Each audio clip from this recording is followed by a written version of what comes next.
Alhamdulillah, terima kasih pada sahibus samahah Datuk Mufti Negeri Pulau Pinang. Berkaitan dengan kupasan tentang pentingnya tadabbur Al-Quran. Sebab itu apabila kuliah diadakan di masjid berkaitan dengan tadabbur, berkaitan dengan tafsir, kita kena usahakan diri untuk hadir, bukan hanya semata-mata tunggu cerita ataupun forum akhir zaman baru kita nak hadir. Ya?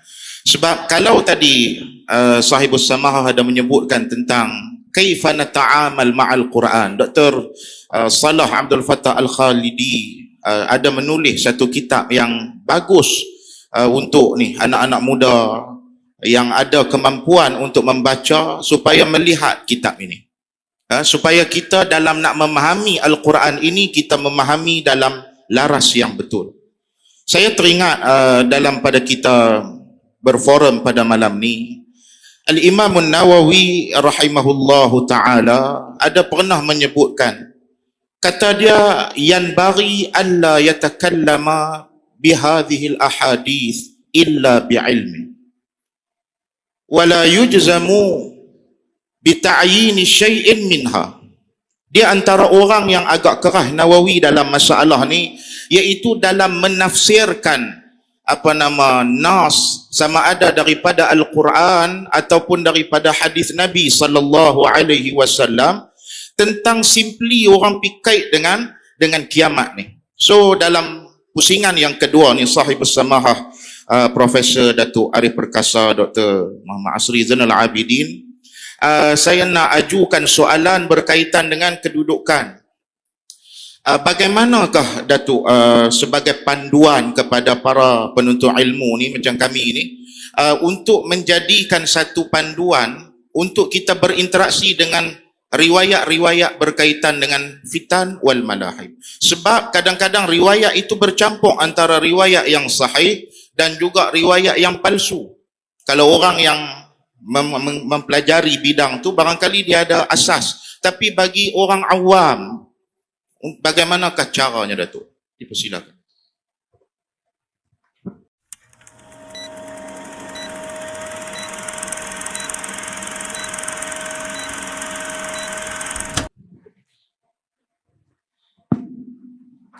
Assalamualaikum warahmatullahi wabarakatuh. Alhamdulillah. Tadi saya dah sebut tentang hadis ni, hadis-hadis tentang fitan, hadis-hadis tentang fitnah akhir zaman ni. Ada yang sahih dan juga ada yang tidak sahih.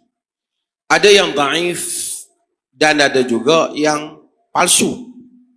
Mungkinlah sebahagian riwayat yang dhaif ni boleh disokong antara satu sama lain. Tetapi riwayat yang palsu tidak diterima. Cuma macam mana kami orang awam nak tahu? Orang awam tak ada jalan lah, dia kena tanya ahli hadis. Cuma hari ni dah bantu banyak lah dengan teknologi ni. Tuan-tuan boleh tengok lah status hadis tu palsu ke sahih ke, dia dah sebutkan. Tak apalah kalau kata hadis palsu tu ada dah orang bagi tahu palsu, kita tahu. Kemudian mari pada hadis-hadis yang sahih yang saya kata tadi. Hadis yang sahih ni pun dia sahih dari segi kedudukan riwayat. Maksud betul Nabi kata di atas zan yang ghalib, dia bagi di atas sangkaan yang besar, Nabi kata, kerana di segi periwayatan dia tu. Tetapi cara mana nak faham tu terdedah kepada penafsiran. Macam saya sebut, saya sebutlah benda-benda yang mungkin contoh di dalam Sahih Bukhari umpamanya ada hadis yang Nabi SAW senaraikan benda-benda yang ada di banyak-banyak tempat, ataupun rawi senaraikan yang mana Nabi sebut tentang kiamat. Contoh, la taqumus sa'a hatta takuna fi'atan azimatan wa bainahuma maqtalatun azimah wa da'wahuma wahidah. Contoh pertama, tidak akan berlaku kiamat sehingga ada dua puak yang besar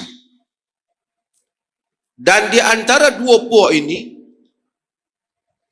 akan berlakunya peperangan yang besar. Da'wahuma wahidah, seruan mereka sama. Seruan sama ni apa? Mungkin kebanyakan ulama-ulama syurah hadis kata sama-sama menyeru kepada Islam. Siapa mereka ni? Hampir kesemua ulama dulu kata yang ni antara puak Ali dan Aisyah ataupun Ali dan Muawiyah. Itu tafsiran. Okey. Sebab kedua-duanya menyeru pada agama. Adakah kemungkinan mungkin ada lagi puak yang lebih besar pada Ali dan Muawiyah? Mungkin juga. Kemudian Nabi kata, hatta yub'atha dajjalun al-kadzabun qaribun min 30 fakulluhum yaz'amuna annahu Rasulullah. Sehingga akan datangnya dajjalun al-kadzab, sehingga yub'atsu ni dalam terjemahan Arabnya dibangkitkan, maksud berlakulah. Dajjal lagi pendusta, yang Dajjal lagi pendusta. Dajjal ni ramai. Dajjal hak mata satu, yang last tu satulah. Tapi sebelum tu banyaklah Dajjal lah. Sebab tu orang Penang kata Dajjal. Dajjal tu lah. Ulama-ulama hadis bila dia marah pada rawi yang penipu, dia kata ada Dajjal. Bukan Dajjal hak lah tu. Dajjal lah macam tu. Nabi kata hatta yub'atha dajjalun al-kadzabun, sehingga dibangkitkan Dajjal lagi pendusta. Qaribun min 30, hampir kepada 30. Ini min punya ni. Hak setakat ayah pin berkecil tak pakai. Wa kulluhum yaz'amu annahu Rasulullah. Semua mereka mengaku dia Rasulullah. Itu Nabi SAW bagi tahu. Hatta yuqbadul ilm. Okey, balik pada hadis 30 tadi. Siapa dia yang 30 ni? Nabi tak kita nama. Jadi waktu tuduh kau ni ada kitab senaraikan 30 orang ni, ini dakwaan. Mungkin kau dah 30 dah keluar habis dah, tinggal hak sekong hak lah. Dan saya tahu. Adakah dia Malaysia senarai hak 30 tu pun tak tahu. Kau semua duduk di Arab, tapi Nabi sebut 30. Penafsiran tu manusia kadang-kadang tafsirkan dia.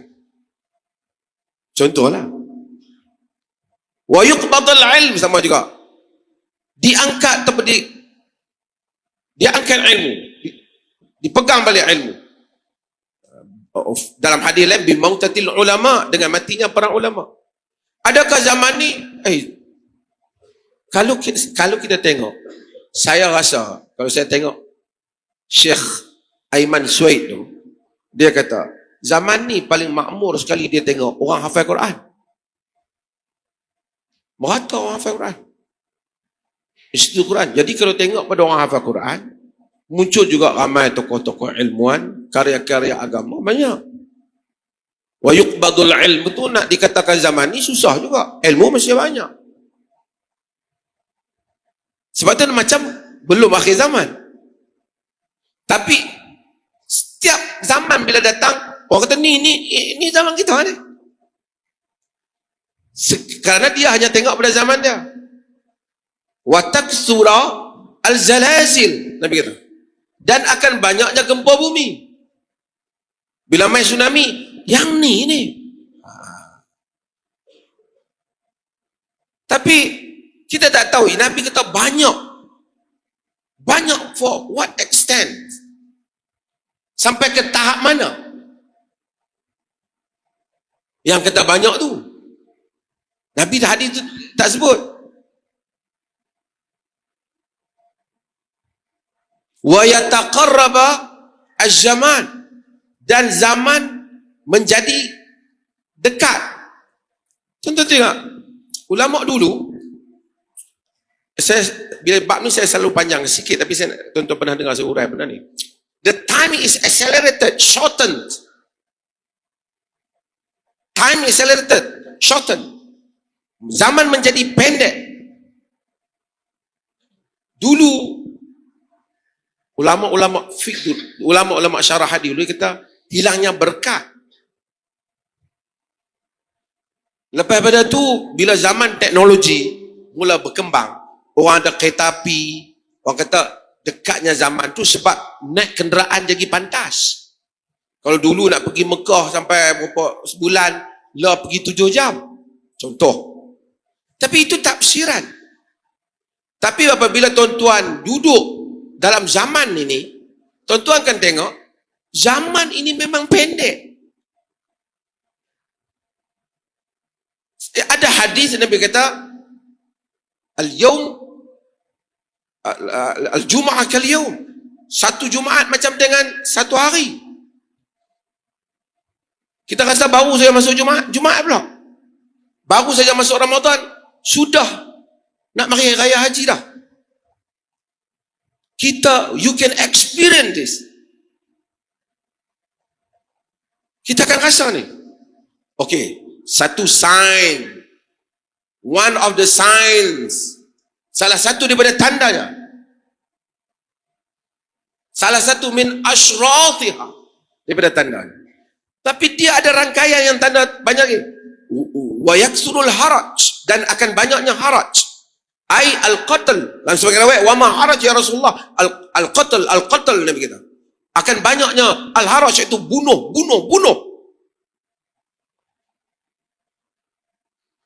Bunuh tu macam zaman ni kata lagi banyak lagi bunuh ni. Wa yatatawwalan nasu fil bunyan. Contohnya dalam senarai hadis itu, hadis Bukhari. Dan manusia berlumba-lumba untuk membuat pembinaan tinggi. Kita tengok sekarang memang tuan-tuan tahu, jufatun ura, jenis badui, kasut tak ada, pakaian pun tak cukup. Buat bangunan tinggi kat Dubai tu yang kena tembak tu. Lama dah nampak Dubai. Mereka tu Bedouin. They are Bedouin. Mereka tu Badui. Tapi cukup setia dengan Israel tu. Saya tak mau cakap lah tempat tuan-tuan, kalau kat Bali saya hentam lah. Al-A'rabu asyaddu kufran wa nifaqa. Bedouin sangat dahsyat kufur dan nifaq. Ini dia lebih Israel pada lain lagi. UAE, biasanya kalau saya cakap macam ni, saya kedutaan dia hantar lah mesej kat Perlis, marah. Tak apa, saya macam-macam kedutaan saya hantar. Tu, dia benteng Israel. Dia buat kekacauan di Sudan. Di negara-negara menggunakan duit dia. Jufatan ura. Yatatawaluna fil bunyan. Berlumba-lumba untuk buat bangunan tinggi. Ulama dahulu never imagine, tak akan dapat membayangkan, bukan tinggi setakat buat bangunan tertinggi Firaun buat. Dubai dia punya tinggi, dia duk lawan nak buat sampai 1 kilometer, 2 kilometer maka terfikir nak buat.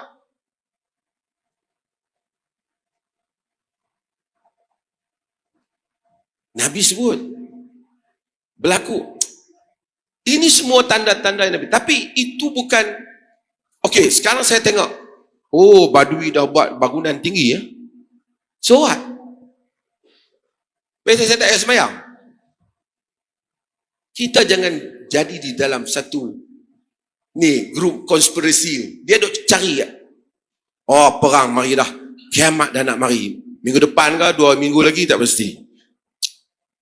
Dia ada rangkuman yang dikatakan kiamat bila nak datang. Banyak lagi tanda-tanda dia akan keluar. Tapi of course, contohnya hadis yang tuan-tuan dengar khutbah saya selalu baca tu. Hadis Nabi kata, yushiku anta tada'a alaikumul umamu kama tada'al akalatu ila qas'atiha. Nanti semua umat lain akan bergabung mengambil tindakan pada kamu macam orang ramai berhimpun pada bekal makan. Akan sampai zaman tu. Setiap kali hadis Abu Daud tu datang, ramai ulama beratus tahun dulu bila berlaku perang salib, berlaku perang-perang, dia akan kata, yang Nabi kata ni zaman kita lah. Then, umat Islam masih hidup. Mai zaman ni kita kata, yang Nabi kata zaman kita lah. Tapi apapun membuktikan miracle, membuktikan mukjizat Nabi SAW. Apa yang Nabi propesikan, apa yang Nabi sebut, benda tu berlaku. Tapi Nabi tak kata bila banyak berlaku gempa bumi, dan besok berlaku kiamat. Bukan begitu tafsirannya. Ia tanda-tanda kewafatan Nabi itu sendiri tanda kiamat. Kehadiran Nabi itu sendiri ialah tanda kiamat. So ini ada satu bidang. Di kalangan sahabat ada yang berminat dengan bidang. Seperti Huzaifah ibn al-Yaman. Dia berminat. Kadang-kadang Umar pun tanya pada dia, bila fitnah? Dia kata tak. Bainaka wa bainaha ba. Di antara engkau dan fitnah tu ada pintu, wahai Amirul Mukminin. Sahabat tanya. Kadang-kadang sahabat tak tahu siapa munafik ni. Dia tengok Huzaifah keluar pun tak. Nabi khabar pada dia. Ada benda yang orang memang bidang itu. Dia minat bidang. Tapi apapun keseimbangan. Cuma kalau tuan-tuan tanya, good question is, pada zaman fitnah, what should I do? Apa yang patut saya buat? Itu yang Huzaifah punya fiqh. Kana nas yas'aluna Rasulullah sallallahu alaihi wasallam 'anil khair wa kuntu as'aluhu 'anil syarr makhafatan an yudrikani. Hadis riwayat Imam Bukhari. Adalah manusia bertanya Nabi sallallahu alaihi wasallam tentang perkara-perkara baik. Aku tanya tentang perkara-perkara yang buruk. Aku tanya tentang perkara yang buruk kerana aku bimbang ia terkena padaku. It's not about collecting data. Tapi macam mana to protect yourself from fitnah. Macam mana nak menyelamatkan diri kita dari fitnah. Itu ada fiqh dia. Yang disebut dalam hadis-hadis. Disebut oleh Imam Muslim. Himpunan hadis-hadis ini dalam Sahih Muslim. Disebut oleh Imam Al-Bukhari. Hadis inilah yang sahabat apabila berlaku perang yang membabitkan Ali dan Aisyah, Ali dan Muawiyah, kata Ibnu Sirin, sahabat itu begitu ramai, tetapi yang terlibat tak lebih daripada 100, bahkan tidak lebih daripada 30 orang. Even dia orang tak sokong, tak pergi belah Ali, tak pergi belah Aisyah, tak pergi belah Ali, tak pergi belah Muawiyah.